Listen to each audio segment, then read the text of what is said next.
আজ ছিল আমাদের নিউ ইয়র্ক সফরের তৃতীয় দিন। সকালটা শুরু হলো হোটেল থেকে 20 মিনিট হাঁটা পথ পেরিয়ে এম্পায়ার স্টেট বিল্ডিং এর দিকে রওনা দিয়ে। যদিও চাইলে সাবওয়ে মেট্রোতে যাওয়া যেত, কিন্তু আমরা হেঁটেই গেলাম।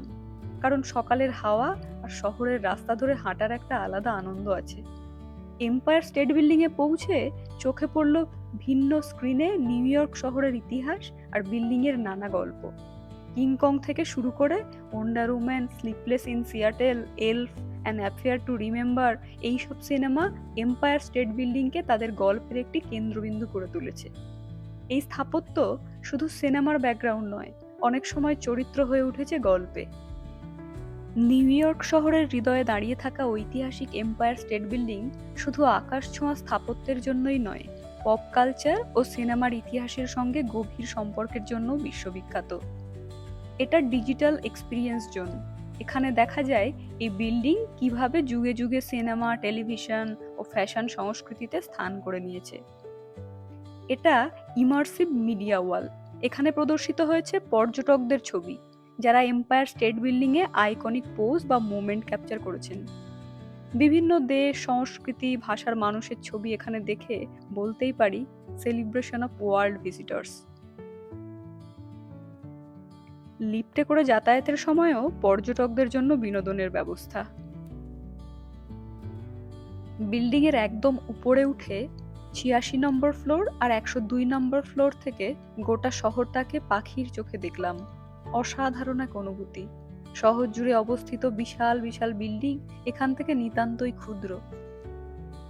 স্মৃতিতে ধরে রাখার জন্য তুলে রাখলাম অনেক ছবি, ভিডিও। এখন যাব রকারফেলার সেন্টার। এটি 19টি বিল্ডিং এর সমষ্টি। নিউ ইয়র্কের কিছু বড় বড় লাইভ শো, নিউজ সম্প্রসারণ এখান থেকে পরিচালিত হয়। কিছুটা সময় এখানে কাটিয়ে নিলাম। তারপর হাঁটতে হাঁটতে পৌঁছে গেলাম বিখ্যাত সেন্ট প্যাট্রিকস ক্যাথিড্রালে। বিশাল এক গির্জা, দারুণ আর্কিটেকচার, ভিতরের সাজসজ্জা অসাধারণ। অনেক মানুষ আসেন এখানে প্রার্থনার জন্য। এই গির্জাটা অবস্থিত ফিফথ এভিনিউতে, আর গোটা ফিফথ এভিনিউ এরিয়ার পরিবেশ আমাদের বেশ ভালো লেগেছিল। গির্জার ভিতরে বেশ খানিকক্ষণ সময় বসেছিলাম। এরপর হাঁটতে হাঁটতে গেলাম মিউজিয়াম অফ মডার্ন আর্ট। পুরানো নয়, বরং আধুনিক সময়ের শিল্পকে ঘিরেই গড়ে উঠেছে এই জাদুঘর। আছে 2 লাখেরও বেশি শিল্পকর্ম, কত রকম মডার্ন আর্ট, ডিজাইন, প্রযুক্তি। বিশ্ববিখ্যাত শিল্পীদের কাজও রয়েছে, যেমন পিকাসো, সালভাদর দালি, ভিনসেন্ট ভ্যান গগ। দেখতে দেখতে সময় কখন কেটে গেল টেরই পাইনি। এই জোনটায় বর্তমানে আমাদের ব্যবহৃত কিছু নিত্য প্রয়োজনীয় আধুনিক জিনিসগুলোর যে ইনিশিয়াল ডিজাইন, সেটাই দেখিয়েছে। এই আর্ট মিউজিয়ামে প্রায় 2 ঘন্টারও বেশি সময় ধরে ঘুরে ঘুরে আমরা দেখছিলাম, কিন্তু আমার মনে হয় সারাদিন ধরে দেখলেও এই মিউজিয়ামের সবকিছু দেখে শেষ করা যাবে না।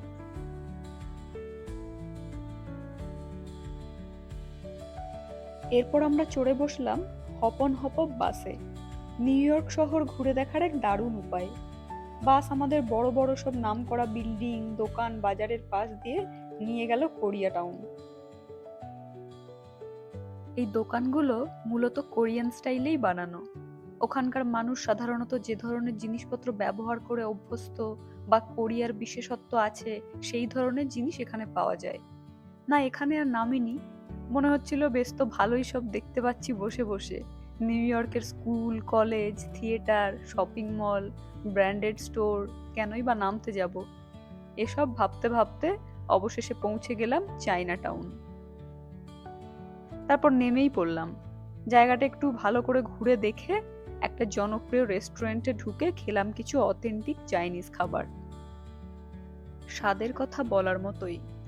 তারপর আবার হপ অন হপ অফ বাসে করে প্রকৃতি আর মানুষের বানানো নানান সৌন্দর্য দেখতে দেখতে, মানুষের আবেগ, উত্তেজনা অনুভব করতে করতে হাডসন রিভারের পাশ দিয়ে ব্রুকলিন ব্রিজকে দূর থেকে টাটা দিয়ে এগিয়ে চললাম। দিনের শেষটা কাটালাম একটা লোকাল ফেয়ারে। অনেক কিছুই দেখলাম, কিছু খাবার জিনিস কিনলাম আগামীকালকে ট্রেনের জার্নির জন্য, কারণ আগামীকাল যাওয়া হবে নায়াগ্রা জলপ্রপাত। শেষে ফিরে এলাম হোটেলে। ক্লান্ত শরীর, কিন্তু মনে অজস্র স্মৃতি জমা হয়ে গেল আজকের দিনের। আমার এই ব্লগটি দেখার জন্য সবাইকে ধন্যবাদ। ভালো থাকবেন সবাই।